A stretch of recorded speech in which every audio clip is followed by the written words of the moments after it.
PM Modi की rally से पहले हनुमान बेनीवाल का बड़ा ऐलान, बीजेपी को देंगे इस बात पर टक्कर। राजस्थान में सत्ता के महासंग्राम में कुर्सी के लिए राजनीतिक दल यात्राओं का सहारा ले रहे हैं। बीजेपी और कांग्रेस के बाद अब राष्ट्रीय लोकतांत्रिक पार्टी प्रदेश में सत्ता संकल्प व्यवस्था परिवर्तन यात्रा निकालने जा रही है।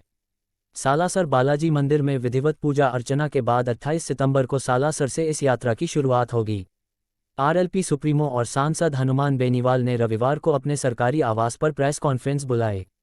बेनीवाल ने कहा कि न केवल राजस्थान बल्कि देश में व्यवस्था परिवर्तन के लिए राष्ट्रीय लोकतांत्रिक पार्टी सत्ता संकल्प यात्रा निकालने जा रही है।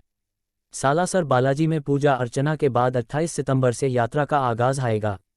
बेनीवाल ने कहा कि यह यात्रा प्रदेश के सभी 200 विधानसभा क्षेत्रों से होकर गुजरेगी। इस दौरान जनता को बीजेपी और कांग्रेस सरकारों की हकीकत बताएंगे। हम चाहते हैं कि देश के हालात बदले और उसकी शुरुआत राजस्थान से हो। इस दौरान आरएलपी की प्रदेश की टीम का भी ऐलान होगा। कांग्रेस बीजेपी दोनों से गठबंधन नहीं। वहीं बेनीवाल ने कांग्रेस से गठबंधन की चर्चाओं पर कहा कि बीजेपी और कांग्रेस से हमारा गठबंधन नहीं होगा। गठबंधन के लिए बीएसपी, भारत आदिवासी पार्टी सहित अन्य दलों के लिए दरवाजे खुले हैं। बेनीवाल ने बीजेपी और कांग्रेस को जमकर आड़े हाथों लिया। बेनीवाल ने कहा कि कांग्रेस और बीजेपी नेताओं ने बजरी माफियाओं को पनपाया। भूमाफियाओं, बजरी माफियाओं को हम ठीक करेंगे। वसुंधरा राजे और अशोक गहलोत ने ओबीसी आरक्षण के साथ कुठाराघात किया है। बेनीवाल ने पीएम मोदी के दौरे को लेकर कहा कि प्रधानमंत्री ने ईआरसीपी को राष्ट्रीय परियोजना घोषित करने का वादा किया था, लेकिन उन्होंने इसको पूरा नहीं किया। कल वह जयपुर आ रहे हैं तो आरसीपी का वादा पूरा करें। कांग्रेस बीजेपी में मिलीभगत। सांसद बेनीवाल ने आरोप लगाया कि बीजेपी और कांग्रेस दोनों आपस में मिले हुए हैं। खुद सीएम अशोक गहलोत ने कहा कि जब उनकी सरकार गिरने वाली थी तब वसुंधरा राजे ने उसे बचाया।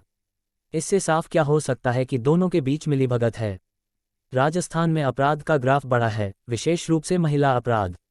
हमें नया राजस्थान चाहिए जिसमें महिला बेखौफ रहें और टोल फ्री हम सड़क पर यात्रा कर सकें। हमें नया राजस्थान चाहिए। प्रदेश में लगातार भ्रष्टाचार बढ़ता जा रहा है। बाजरी खनन हो रहा है जिसे वसुंधरा राजे ने पनपाया और अब गहलोत सरकार उसे संरक्षण दे रही है। किसान कर्ज माफ हो। बेनीवाल ने किसान कर्ज माफी की बात करते हुए कहा कि जब धन्ना सेठों के 3 लाख करोड़ रुपए माफ किया जा सकते हैं तो फिर किसानों का कर्ज माफ क्यों नहीं हो सकता। केंद्र और राज्य दोनों सरकारें किसानों का कर्ज माफ करें। ईआरसीपी को केंद्र सरकार ही परियोजना घोषित कर सकती है। इस मामले पर दोनों पार्टियों एक दूसरे पर डाल रही है। ईआरसीपी 13 जिलों के लिए जीवन रेखा साबित हो सकती है।